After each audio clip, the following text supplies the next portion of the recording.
Meus irmãos, paz do Senhor Jesus. Hoje nós vamos fazer um panorama bíblico do livro de Joel. As informações básicas: o autor é Joel, a data aproximada é 835 até 796 a.C., e o local da escrita é Judá, reino de Judá, e as fontes são as mensagens e profecias do profeta Joel. O alvo é anunciar o dia do Senhor ao povo de Judá. E o versículo-chave é Joel capítulo 2, versículo 28. E a palavra-chave é a palavra Espírito. Resumo do livro. O tema principal do livro de Joel é o dia do Senhor, um dia da ira e do juízo de Deus, e este é o dia em que Deus revela os seus atributos de poder, ira e santidade. E é um dia terrível para os seus inimigos. O dia do Senhor, ele é vivido historicamente pela praga dos gafanhotos sobre a terra. E Joel usa a metáfora da praga, essa praga dos gafanhotos e da seca para renovar um apelo ao arrependimento. E ele descreve o dia do Senhor em termos também escatológicos, que atende à chamada ao arrependimento com as profecias de restauração física, espiritual e nacional. Ou seja, o resumo do livro é mostrar que ele faz essa analogia, né, essa comparação da praga dos gafanhotos com juízo de Deus, o juízo final. O conteúdo do livro. Essa praga dos gafanhotos ela é devastadora e o cenário é um chamado duplo ao arrependimento, porque Deus responde com uma promessa de misericórdia e de derramamento de seu espírito, como um dia de juízo sobre as nações. Ou seja, essa praga dos gafanhotos é para despertar o povo para o arrependimento e aí Deus faz a promessa do derramamento do Espírito Santo. As ênfases do livro é esse que está chegando o dia do Senhor, um dia de juízo e salvação. E Deus também disciplina aqueles que ama. O castigo conclama o seu povo ao arrependimento. Deus mantém a aliança ao mostrar a misericórdia pelo seu povo. E Deus também é soberano sobre as nações. E julgará aqueles que não tiveram mostrado misericórdia pelo seu povo. Ou seja, aqui nós vemos dois julgamentos, né? O julgamento das nações e o julgamento de Judá, o julgamento do povo da aliança. O propósito do livro. A nação de Judá, então, ela é devastada por um enxame de gafanhotos. E aí, esse é o contexto do livro, né? O cenário do livro. E essa invasão dos gafanhotos, ela destrói tudo nos campos. O trigo, a, as vinhas, os jardins, as árvores, destrói tudo que se possa, tudo que é vegetação é destruído nessa praga. Então, Joel ele descreve simbolicamente os gafanhotos como um exército humano, marchando e enxerga tudo isso como um julgamento divino sobre as nações por seus pecados. E o livro ele é destacado por dois grandes eventos. Um deles é a invasão dos gafanhotos e o outro é a efusão do Espírito Santo. Então, nós vemos esses dois eventos principais. E a realização inicial do evento é, da descida do Espírito Santo, é Pedro, lá em Atos 2, ele no seu discurso, lá no dia de Pentecostes, ele fala que se cumpre a profecia do profeta Joel. O esboço do livro.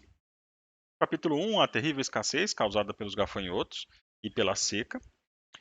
No capítulo 2, do versículo 1 ao 27, o convite de Deus para retornar a ele a sua promessa para compensar as perdas, então, para que o povo retornasse a Deus. No capítulo, do versículo 28 ao 32, os jovens profetizarão, então aí propriamente dito a descida do Espírito Santo, a profecia. E no capítulo 3, a guerra e depois, finalmente, a paz que todos almejam. As principais personagens do livro, então, Deus, Joel e o povo de Judá. Curiosidades do livro. É o único livro profético que não menciona dados cronológicos, sendo o livro mais difícil de ser datado. Então, o livro de Joel é um livro difícil de ser datado porque nós não temos muitos dados cronológicos.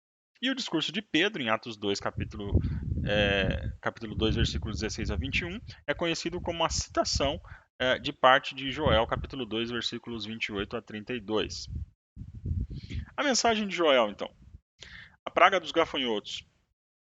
Essa mensagem do profeta é iniciada com um convite à contrição e ao lamento. E aí, por conta dessa destruição dos campos pelos gafanhotos, além disso, a seca ainda causava muitas queimadas, muitas perdas por causa da não havia chuva, né, nesse tempo. E a desolação atingiu todas as camadas da sociedade de Judá, desde os mais ricos até os mais pobres, desde aqueles que viviam da agricultura, da pecuária e todas as pessoas foram afetadas. Aqueles que viviam dos pastos, por exemplo, da pecuária, não tinha pastos para alimentar o rebanho. Até os sacerdotes que recebiam o sustento das ofertas, lembramos sempre que os levitas não trabalhavam, então eles recebiam as ofertas dos israelitas. Então, até eles sofreram porque não chegava a oferta, porque não tinha também. E essa desolação ela foi tão grande que ela é relacionada com o dia do Senhor, o qual atingirá tudo e todos. Ou seja, assim como todas as pessoas foram atingidas em Judá, assim também o dia do Senhor. Ele vai vir para todo mundo. Assim como essa praga então dos gafanhotos, que é comparada com uma invasão militar, altamente destruidora e irresistível. Ou seja, assim como ninguém pôde suportar os gafanhotos no dia do Senhor, essa ação militar, tudo isso que prefigura o juízo de Deus sobre a terra, ninguém vai poder resistir. O dia do Senhor, ele é anunciado por Joel como um tempo de destruição. E isso é enviado por Deus para que é, está próximo, está bem próximo. Então ele é enviado por Deus para que o povo retornasse a ele. E esse tema da destruição, do dia do juízo, é um tema que se repete nos profetas menores, como nós já estamos estudando alguns. Aí, por exemplo, no caso de Obadias, é um tempo de julgamento e retaliação. Em Joel, é o dia da destruição e a vinda do Senhor. Amós é o dia de grande escuridão para o mundo, mas também para Israel. E em Sofonias, o dia da grande ira do Senhor, e em Zacarias, o dia de ardente defesa de Jerusalém pelo Senhor, e quando todas as nações estarão reunidas contra ela. Em Malaquias, o dia em que o Senhor esmagará os perversos e destruirá como refúgio procedido pelo ministério e restauração de Elias. Então, o dia do Senhor ele é seguido pelo arrependimento do povo. Então, é, quando a gente fala do juízo, antes do juízo vem uma forte onda de arrependimento. E aí traz livramento e bênçãos por parte de Deus para o seu povo. E aí um dos trechos mais praticados em Joel, capítulo 2 e versículo 12 e 13, e aí a gente vê a intensidade do arrependimento que o profeta pede ao povo, né? O profeta, lembremos sempre que o profeta a mensagem é prática, né? Como se ele encarnasse a mensagem, ele é a mensagem.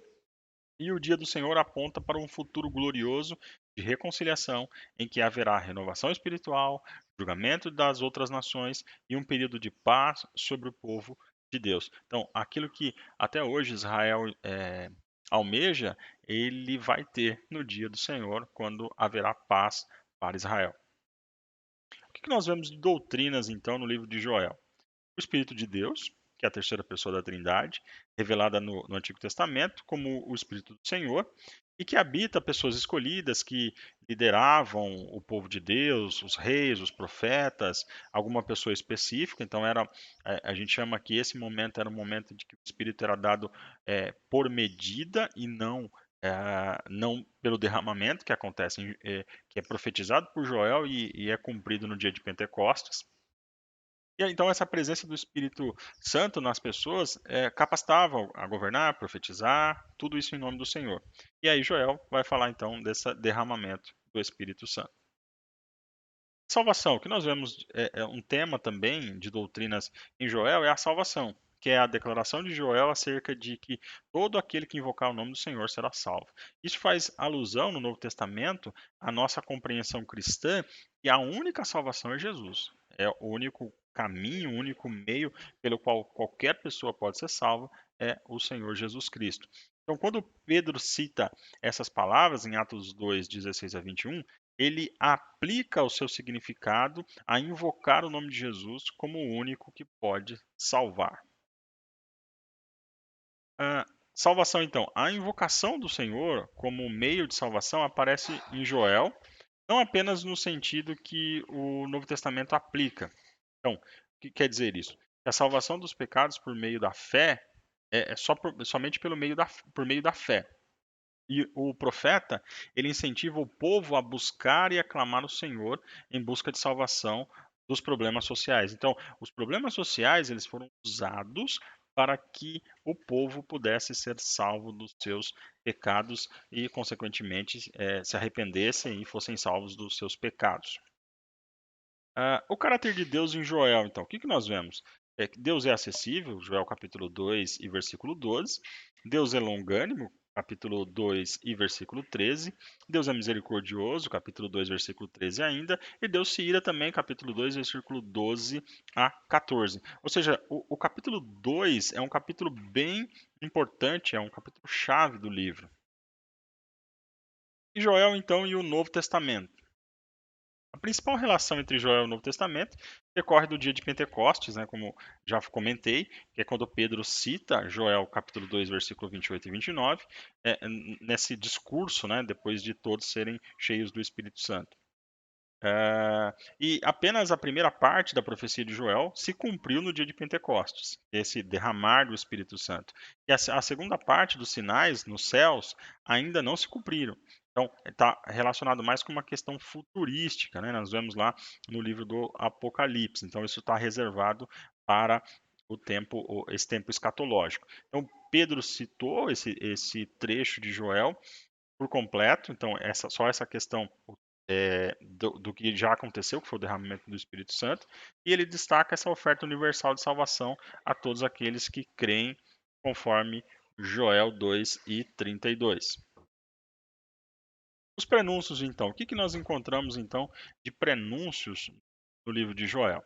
Então, sempre que o Antigo Testamento fala de julgamento sobre o pecado, seja pecado individual ou até da nação, né, um pecado nacional, o advento de Jesus é anunciado. Então, os profetas do Antigo Testamento continuamente advertiam Israel a arrepender-se, mas mesmo quando o fizeram, o seu arrependimento era limitado. Ou seja, quando um profeta falava ao povo e o povo se arrependia, esse arrependimento ele durava um certo tempo, depois o povo voltava a praticar as mesmas coisas e aí vinha novo juízo sobre o povo. E os sacrifícios no templo eram apenas um vestígio do grande sacrifício que estava por vir, que seria oferecido de uma vez por todas, como está em Hebreus capítulo 10, verso 10, onde o Senhor vai fazer o sacrifício na cruz e aí aplacar a ira de Deus e todos serem salvos por esse sacrifício. E Joel diz que o juízo final de Deus no dia do Senhor será muito terrível. Essa é a expressão que ele usa. E quem poderá suportar? Mas quem colocou a sua fé em Jesus não tem o que temer. Então, para nós que cremos em Jesus, nós não temos que temer esse dia. Na verdade, esse dia para nós é um dia de glória, é um dia de muita. É o dia do juízo, então os outros textos vão dizer que nós também vamos julgar também, vamos se assentar para julgar. E aí, partindo para a aplicação prática, sem arrependimento, julgamento será severo, rigoroso e com certeza vai ser certo.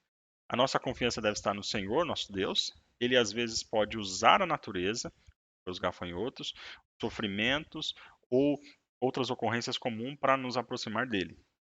A misericórdia e a graça do Senhor, ela tem providenciado o plano definitivo para a nossa salvação em Jesus Cristo. Ele foi crucificado por nossos pecados, trocou o nosso pecado pela sua perfeita justiça, como está em 2 Coríntios capítulo 5, verso 21, e não há tempo a perder. Ou seja, todo aquele que ainda não aceitou a salvação deve fazer o quanto antes. E o julgamento de Deus virá rapidamente.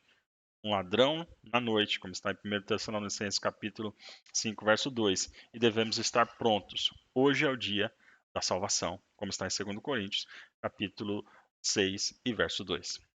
E para nós concluirmos, além de profetizar o grande derramamento do Espírito Santo, o livro de Joel ele ocupa-se especialmente com os grandes temas da história bíblica: o juízo de Deus sobre o pecado humano, a necessidade do arrependimento e a graça misericordiosa de Deus, devida à qual todos que clamam pelo seu nome serão salvos.